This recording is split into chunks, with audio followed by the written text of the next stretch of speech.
Métodos de ensino, gente.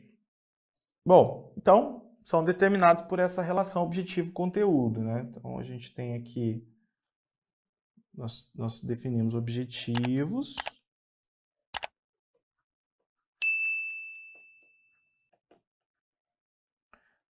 Selecionamos conteúdos.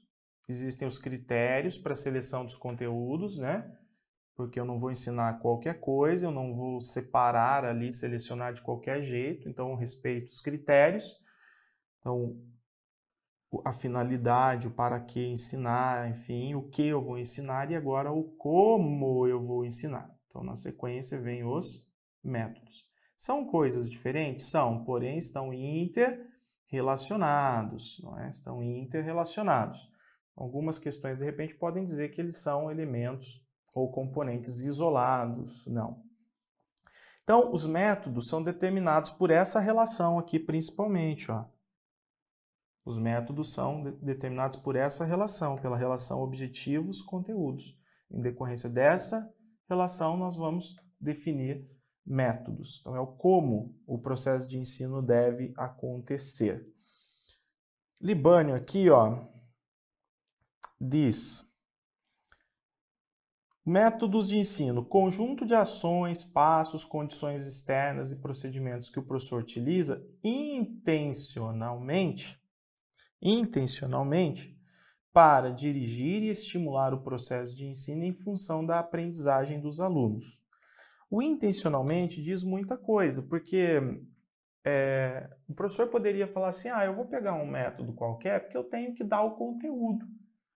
Eu escolho qualquer método que seja mais conveniente para mim e dou o conteúdo. Eu dei aula, o aluno não aprendeu porque ele não quis, mas eu dei aula, eu expliquei, não é? Então, o intencionalmente é sempre, eu faço uma parceria aí, né, entre o intencionalmente e a ética, né, do processo educativo, do trabalho do professor. O intencionalmente é eu quero que o meu aluno aprenda. Para mim, só tem sentido tudo que eu vou organizar se for para o aluno aprender, se for para o aluno desenvolver, não é? Então, esse intencionalmente o intencional aí, a prática ser intencional é um ponto muito importante. Antes de se constituírem passos, medidas e procedimentos. Tá? Então, conjunto de ações, passos, condições externas e procedimentos que o professor utiliza intencionalmente para dirigir e estimular o processo de ensino em função da aprendizagem. O que eu quero é a aprendizagem dos alunos, não quero só terminar o conteúdo, vencer a apostila, enfim. Antes de se constituírem passos, medidas e procedimentos.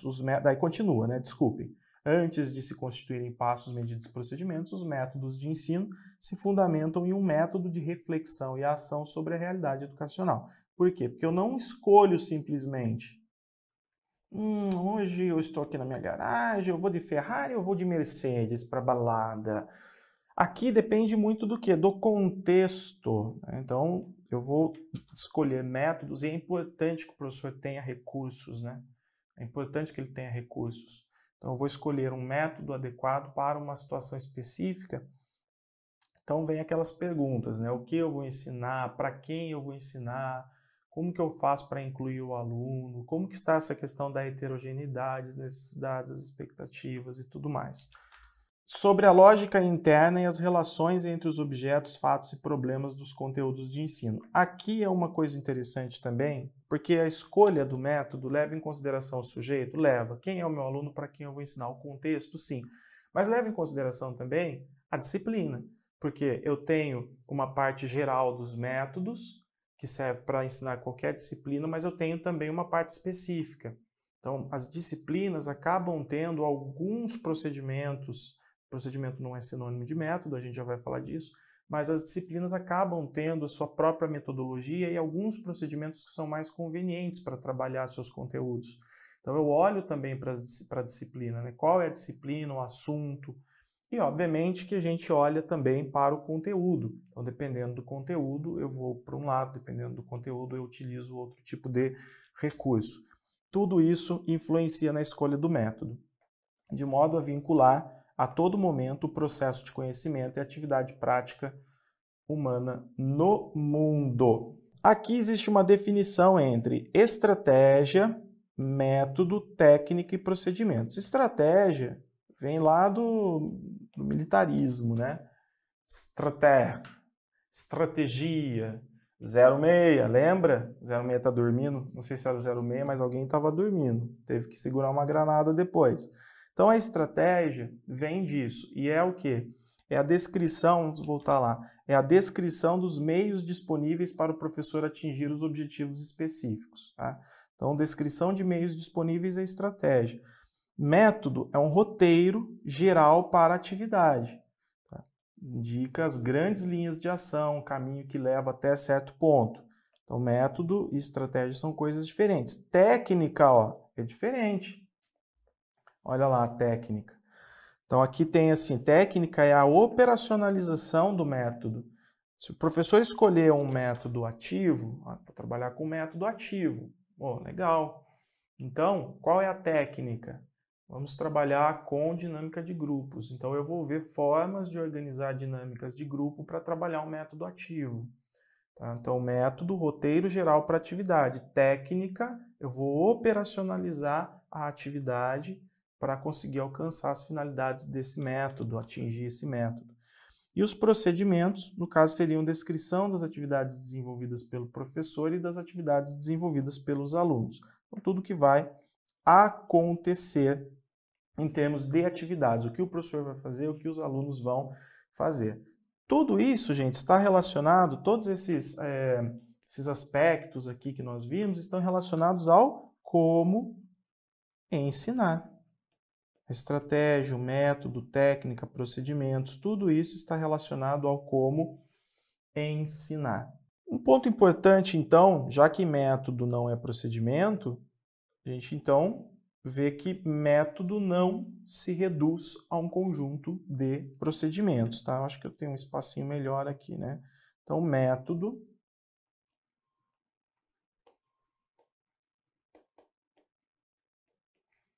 não se reduz a um conjunto de procedimentos, beleza? Então, isso aqui é importante, porque eu tenho, por exemplo, um método expositivo, método mais tradicional expositivo, eu posso praticar várias ações aqui dentro do método expositivo, dentro de uma aula expositiva eu posso ter vários procedimentos. Então eu começo, ei pessoal, tudo bem, hoje a gente vai estudar tal assunto, o que vocês sabem sobre esse assunto? É um bate-papo. Vamos ler um texto, leia o texto. O que vocês entenderam do texto? Faz ali um questionário com os alunos, uma discussão sobre o texto. Vai para o quadro, expõe o assunto, aplica em alguma realidade, algum experimento, alguma coisa. Então são vários procedimentos dentro de um método expositivo. Tá? Por isso que o método não se reduz a um conjunto de procedimentos. Além disso, a classificação dos métodos, essas tabelas eu coloco mais para leitura mesmo, tá? Então, eu coloco mais para leitura. Então, método de exposição pelo professor, método de trabalho, mais para complementar. Enquanto isso, eu quero fazer uma outra anotação que diz respeito à escolha e à organização dos métodos. Então, eu vou escolher o método, vou organizar o método. Vou colocar aqui, ó, escolha. Escolha e organização do método. O que então a gente está levando em consideração? Como eu coloquei ali em cima, os objetivos, os conteúdos, os métodos específicos, aqui é só para fazer uma retomada, tá? Do que eu falei até agora. Os métodos específicos de cada disciplina, aquilo que é peculiar e específico de cada disciplina e que não pode faltar. E também eu não posso deixar de olhar para os alunos, né? Então, alunos, no caso, as características dos alunos. Beleza. Então, na escolha e definição e organização do método, nós vamos olhar para tudo isso. Existem métodos tradicionais e métodos inovadores. Os inovadores foram surgindo, né? No final do século XIX, começo do século XX, até hoje, a gente vai falando sempre de inovação, métodos inovadores, métodos ativos, e aí vai surgindo de tudo. Então, basicamente, quando a gente fala de métodos tradicionais e métodos inovadores, o que nós temos? No caso dos métodos tradicionais, isso aqui eu vou fazer bem resumão mesmo, tá, gente? Eu gravando o conteúdo, fica um conteúdo bem mais detalhado, assim, de aula, bem maior, com muito mais aulas, porque é muita coisa, tá? Mas eu acho que dá pra gente ter uma visão boa aqui. Então, existem métodos tradicionais e depois vários outros métodos ativos, métodos novos. Os métodos tradicionais, por exemplo, né, um método tradicional mais comum é o expositivo, que está preocupado com transmissão. O que caracteriza esse método expositivo? O conteúdo que o professor transmite é muito mais importante do que aquilo que o aluno descobre, não é? Então, o centro do processo aqui, nesse modelo expositivo e tradicional, o centro não é o aluno, a centralidade da prática educativa não é o aluno, é o professor, enquanto autoridade máxima, e o conteúdo que está sendo ensinado. O foco da ação está aqui. Tá? Então, o que o professor transmite é mais importante. Se o aluno, por exemplo, resolve falar alguma coisa que não tem nada a ver com o que o professor está ensinando, o aluno pode ser punido. Por quê? Porque não é o que se espera dele. Tentar, errar, opinar, nada disso. O que se espera do aluno é repetir, memorizar. Repetir, memorizar. Então, o aluno passivo.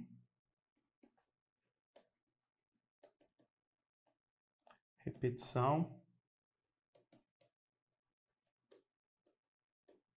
memorização. Repetição, memorização. Veja que é um método, né? O professor está trabalhando de forma bem sistematizada. Está utilizando-se de um método, mas que é mais conservador, né? Bom, no caso aqui, a preocupação, quando a gente fala de conteúdo, é apresentar o conhecimento, ensinar, apresentar o objeto a partir de uma lógica estruturadora. Isso é importante. O que é lógica estruturadora? Tem-se a crença, né, de que se eu explicar bem, se o conteúdo tem uma estrutura e eu fragmentei bonitinho, separei bonitinho, detalhei, coloquei bonitinho no quadro e falei com clareza, o aluno, consequentemente, tem que ter aprendido. Se ele não aprendeu, é porque ele não prestou atenção ou porque ele não está apto a assimilar. Então, o conhecimento trabalhado a partir de lógica estruturadora tem tudo a ver com o professor que entende assim, eu dou uma aula muito boa. Então, eu já vi várias pessoas falando assim, eu dou uma aula muito boa, é impossível o aluno não aprender na minha aula. Porque ele pensa dessa forma. Como ele entende muito o conteúdo, ele estrutura muito bem o conteúdo, ele entende a lógica interna do conteúdo, o que é fundamental para se ensinar. Para definir qual método eu vou utilizar, como nós vimos, eu tenho que realmente entender qual é a lógica interna do conteúdo, que conteúdo que eu vou ensinar. Eu preciso saber disso para escolher o melhor método. Mas dentro desse método expositivo, o professor tem uma visão geral, ele tem uma visão total do conteúdo, está tudo muito bem estruturado, e ele acha que ao transmitir aquilo da forma organizada como ele pensa, o aluno necessariamente irá aprender. Não é? Então, por quê? Porque o foco está no conteúdo, no professor e nessa exposição. Bem, surgiram outros métodos novos que foram surgindo, principalmente com o auxílio com o avanço da psicologia, né? Métodos novos, também chamados de métodos ativos, tá? Métodos novos ou métodos ativos. Então, um exemplo aí foi a Escola Nova, trazendo mudanças e tal. Então, existem vários, gente, existem vários. Então, nós poderíamos trazer aqui, tem do Ovidio de Crolli os centros de interesse. Então, aquela galera, por exemplo, que nem todos são da Escola Nova, nem todos vamos dizer assim, são adeptos, né, são assim, estudiosos ou membros da escola nova, do escolanovismo. Mas no começo do século XX, Maria Montessori, Celestin Freinet, Ovidio Krolik, todos esses pensadores, o John Dewey, Kilpatrick, né, os dois nos Estados Unidos, enfim, todos eles estavam preocupados com um novo processo de educação. Agora, para ensinar de forma diferente, a gente precisa mudar muitas coisas, mudar a estrutura de ensino. E uma delas é passar desse foco e ênfase no conteúdo e no professor para o sujeito, para a criança, né? Então, centros de interesse seria um dos exemplos, né? Um dos exemplos. Poderíamos falar de método Montessori, poderíamos falar de outros métodos que foram desenvolvidos nessa época. Tem, por exemplo, método de projetos.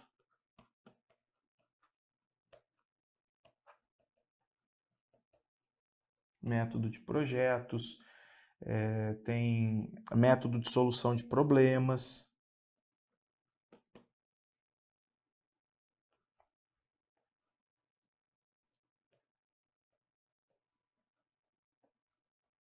Método de solução de problemas.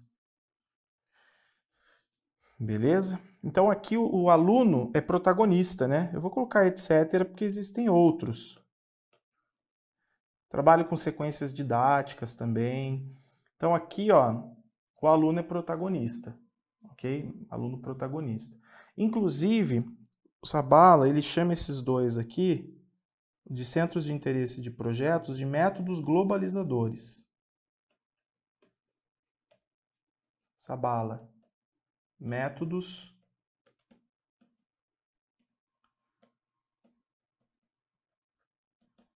globalizadores. Porque eles não estão preocupados em ficar fragmentando, segmentando excessivamente os conteúdos. Eles estão preocupados em fazer com que o aluno possa ter uma compreensão mais completa daquele objeto que ele está estudando, sem fragmentações, e o aluno tendo uma postura mais ativa enquanto pesquisador, enquanto sujeito que aprende, enquanto sujeito que opina, enquanto sujeito que erra. Vinícius, e o método construtivista? Não existe esse método, tá? Então aqui não tem método construtivista. Dentro desses métodos novos aparece uma abordagem construtivista, uma forma diferente de entender como o sujeito aprende. E isso aparece construtivista, isso aparece com os estudos da psicologia, com a contribuição da psicologia que começa a entender melhor a infância, a criança, seus interesses, a forma como a criança pensa e se desenvolve, etc. Né? Bom, e aqui eu coloquei para vocês alguns conteúdos de leitura, então. A classificação dos métodos de ensino, tá? Métodos de exposição, método de trabalho independente, método de elaboração, de trabalho em grupo e atividades especiais, porque quando a gente fala de metodologia, se nós formos, por exemplo, falar como que funciona o método expositivo, como que funciona o trabalho em grupo, trabalho com fichas dentro do método expositivo, então tem muito detalhezinho para ver, não daria tempo, tá?